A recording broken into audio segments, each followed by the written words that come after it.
உலகத்தின் தாயான மகாமாயி கிருஷ்ணனுக்கு கருவிட்டு கருமாறி கம்சனை பயமுறுத்தி ஜராத்தரன் நரகாசுரன் வதங்களில் துணை புரிந்தாள்.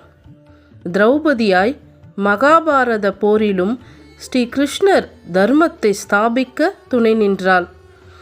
அந்த நேரத்தில் மகாசக்தி தன் அண்ணனான கிருஷ்ணனுக்கு அன்பு கட்டளை விட்டாள்.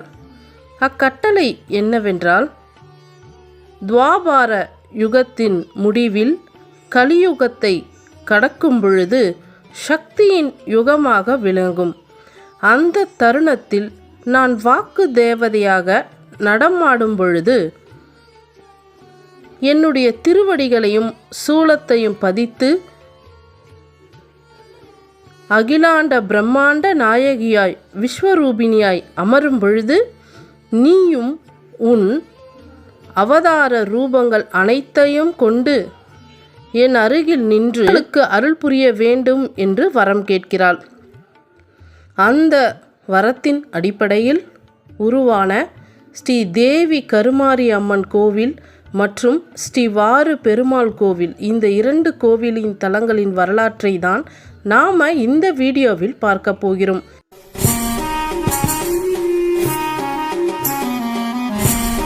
முதல் பகுதியாக ஸ்ரீ தேவி கருமாரி அம்மனினுடைய கோவிலையும் அந்த தலத்தின் வரலாற்றையும் பார்க்க போகிறோம். இந்த கோவில் எங்கே அமைந்திருக்கு அப்படின்னு பார்த்தீங்கன்னா, செங்கல்பட்டு அருகில் உள்ள காட்டாங்குளத்தூர் ஒன்றியம் திருவடிசூலம் என்ற கிராமத்தில் அமைந்திருக்கு. ஒரே கல்லினாலான 51 அடி உயரத்தில் பிரம்மாண்டமாக அமைந்துள்ளது தேவி கருமாரியம்மன் தலம். தன்னை வணங்க வரும் பக்தர்களின் வாழ்க்கையில் ஏற்படும் துன்பங்களை போக்கி மகிழ்ச்சியை உண்டாக்க ஞான பூமியான தமிழகத்தின் தென்திசையில் அழகிய காட்டுப்பகுதிக்கு நடுவில் புன்னகையோடு கருணை வடிவில் அமைந்திருக்கிறாள் தேவி கருமாரி.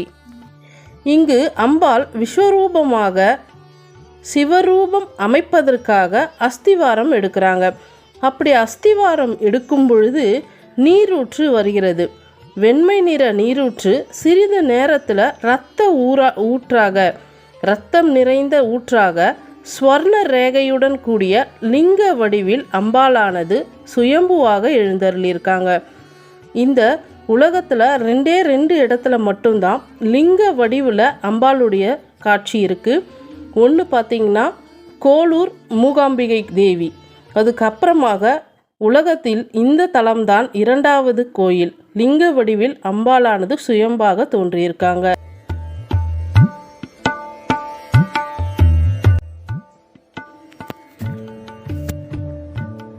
கோவில் உள்ளே நுழைந்தவுடன் 7 கைகளையுடைய கமல விநாயகரை தரிசித்துவிட்டு அம்பாளை தரிசிக்க செல்லலாம்.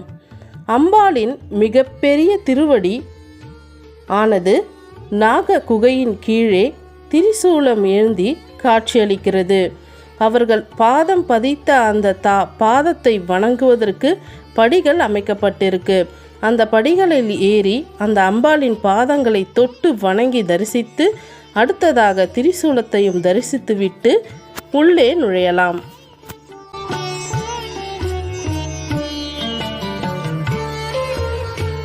இதனுடன் 2 பக்கமும் பல்வேறு தெய்வங்கள் இருக்கிறார்கள். 8 திருக்கரங்களுடன் வாள், கேடயம், வில், அம்பு, சங்கு, சக்கரம் ஏந்தி சிம்ம வாகனத்தில் விஷ்ணு துர்கை காட்சியளிக்கிறாள். மற்றொரு சன்னதியில் சிம்ம வாகனத்தில் அமர்ந்த கோலத்தில் பிரித்யங்கி தேவி இருக்காங்க. அதே போல் வராகி அம்பிகையும் இருக்காங்க. இந்த அம்பாளுக்கு அருகில் அஷ்டநாக தேவதைகளுக்கு தனித்தனியாக சன்னதிகள் இருக்கு.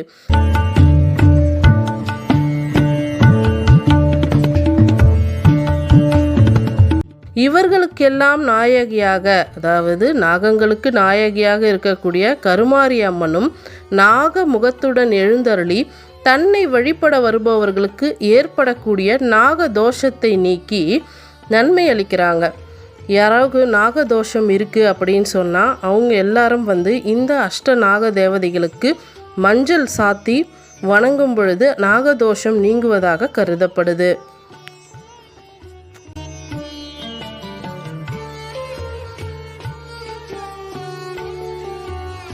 விஸ்வரூப தரிசனத்தை பார்க்க போகிறோம். எந்த வெகு தொலைவில் இருந்து பார்த்தாலும் தெரியும்படியாக சுமார் 50 அடி உயரமும் 25 அடி அகலமும் கொண்டு அம்பிகையானவள் காட்சியளிக்கிறாள். 10 திருக்கரங்களோட அபயகரம் வைத்து 5 தலை நாக குடைகள் சூழ காட்சியளிக்கிறாங்க. அவங்கள வணங்கிட்டு அதுக்கப்புறம் சுயம்பு லிங்க வடிவத்தில் தோன்றி இருக்கக்கூடிய அம்மனையும் உற்சவரையும் வணங்குறோம்.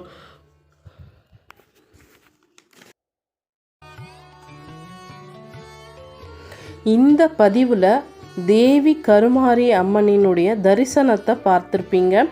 அடுத்த பதிவில் 108 திவ்ய தேசங்களை உள்ளடக்கிய ஸ்ரீ வாரு வெங்கடேச பெருமாள் கோவிலினுடைய வரலாற்றை பார்க்கலாம்.